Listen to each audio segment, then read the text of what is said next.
ന്യൂസിലേക്ക് സ്വാഗതം.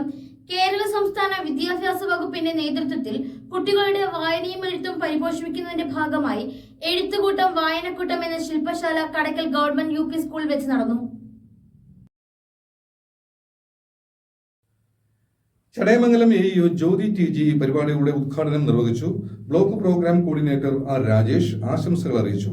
എഴുത്തും വായനയുമായി ബന്ധപ്പെട്ട് കവിയും എഴുത്തുകാരനുമായ ജോസ് കുട്ടി കുട്ടികളുമായി സംവദിച്ചു. അധ്യാപകരായ Dileep Kumar, Manoj SS, Sreena Saint Joseph, Benjamin Rajan, Sanusha എന്നിവർ സംസാരിച്ചു. വിദ്യാഭ്യാസ രംഗം കോർഡിനേറ്റർമാരായ രാജേഷ് VR, സംഗീത എന്നിവർ നേതൃത്വം നൽകി. പരിപാടിയിൽ സ്കൂൾ HM സ്വപ്നജി നായർ അധ്യക്ഷം വഹിച്ചു.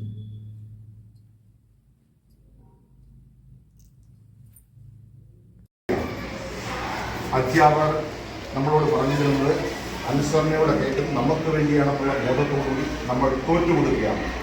അതാണ് വായനയുടെ ശക്തി. മനസ്സിലായ?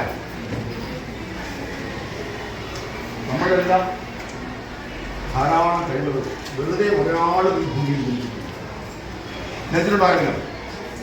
ഒരാളും ഭൂമിയിൽ വെറുതെ ജനിച്ചിട്ടില്ല. ഓരോ വ്യക്തിയിലും